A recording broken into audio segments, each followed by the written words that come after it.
It's just over 2 months ago since Mum died. We were so close, and even though she'd been ill for so long, it was such a shock. When she first became ill, I remember thinking, this is so serious. And then we all just accepted her being ill as part of everyday life and all just got on with it. Mum had diabetes, a long-term condition, that's what they said. You accept it over years and years, and then one day it happens. One little thing just tips everything over the edge, and then you see it really was so very serious, but you didn't realise it. A simple trip in the kitchen, that's all it took to take her away so fast. Mum started on tablets for her diabetes, and I hoped that was fixing it for her. I could see really that she was getting worse by the number of extra tablets she was taking over the years, but perhaps I didn't want to accept it. She started on the one diabetes tablet at first. Then it seemed like every year she's been started up on a new tablet. She'd joke about it. Had a wicked sense of humour, she did. Let's see, she had 3 medicines for her diabetes, then 1 for her cholesterol, 2 medicines for her blood pressure. She was having some pain in her joints, so she had a couple of tablets for that. Oh, and also she was on some medicines for her bones, which she didn't like taking.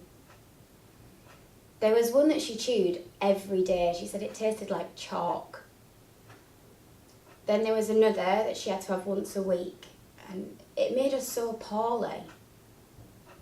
She'd joke about it and say that it was really for her diabetes because she couldn't eat for a day after she took it. She got up to 14 different tablets a day when managing them started to be a problem. I'd just landed a new job further from home, so I couldn't really help her. She always seemed to be running out of the diabetes tablets, but she had loads of the bone and pain tablets. So when the pharmacy said they could help with ordering tablets, it seemed like a gift horse. And then they said they could deliver them too. Brilliant, I said to Mum. Get that form signed. The young chemist was really helpful and went through all her tablets with her in a little room in the shop and made sure she had everything she needed on the doctor's list. A young lady from the pharmacy used to call each month and go through the list with her. And for about a year, this was great. She really used to look forward to the last call-in. They had the same sense of humour, because they were the same star sign, you see. Then a couple of days later, a cheery chap used to appear with all the tablets that Mum had ordered. One week, the cheery delivery guy dropped off Mum's tablets as usual, but she hadn't had a call from the shop. Mum thought that the lass must have been on holiday or something, but then the next month, it happened again. She just didn't get a call anymore. I heard that the chemist had left when I went in to buy some foot cream. The girl who used to phone Mum was on the counter, and she told me that the shop had changed owners. I was going to tell her that Mum really missed her call-in, but she was busy and she didn't have time to chat. At her next diabetes checkup, Mum had 2 new tablets started, 1 stopped, and the dose of another knocked down. The nurse said it was very important that she remembered to take these new medicines because her blood tests had come back high. A few months later, I stayed at Mum's and noticed a whole shelf full of tablets. Some had the same name on the label, but the boxes all looked different. It seemed like a real mess. she'd called the pharmacy and tried to explain about what she did and didn't need, but they couldn't sort it out over the phone. Mum was really worried that she kept running out of the new and important diabetes tablets, but she had masses of the old ones. I helped her make a list of what tablets she needed next time, but it was hard because she didn't have a list of medicines she was on. I drove her down to the pharmacy on my day off, and the pharmacy staff told us that the only way to stop the extra tablets from coming would be to get them taken off the prescription. And they couldn't give her any more of the new tablets because they could only give what the doctor prescribed.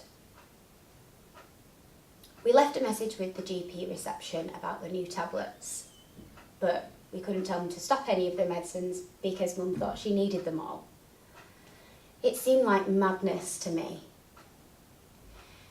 I remembered in the pharmacy I saw a poster saying that people could return unwanted medicines for them to destroy.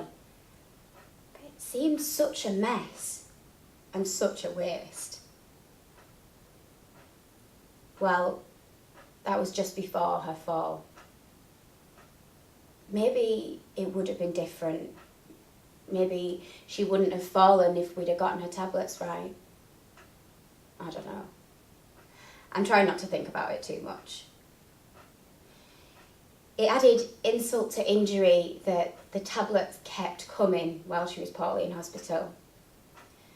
I told the delivery guy, the driver, to stop bringing them. And I phoned the pharmacy and spoke to one of the girls, but the message must not have been passed on. This wasn't a girl who knew Mum, though. I did the same after she died. Each time the tablets were delivered, I remembered how she couldn't get them when she needed them, and now I had so many of them. I got upset when I looked at the piles of boxes of tablets which had just confused her. Had she ever been taking the right ones? No one tells you how hard it is to get through everything after someone so close has gone. It's not that the things you have to do are hard. People are very kind. It's just that your brain isn't working well, and I'm not really with it at the moment. It's odd to think about everything I managed to organise for Mum when she was alive. If only I'd helped her manage her tablets better. I just feel angry, mostly with myself, but also with everyone. Things upset you so easy too. I really lost it with the delivery driver today. I found myself screaming at him when he walked down the drive with her tablets. It wasn't the usual man who knew her either. I came out and I screamed at him that she's been dead for 2 months, so you can put that bag back in the van. And then I saw the last 2 bags on the side in the kitchen, and so I chased him up the drive and told him that he could take all the medicines back, and shoved the bags of tablets in his hands. He took them, but he looked really upset. He said something, but I wasn't listening. I felt really bad about it afterwards, but someone had to be told.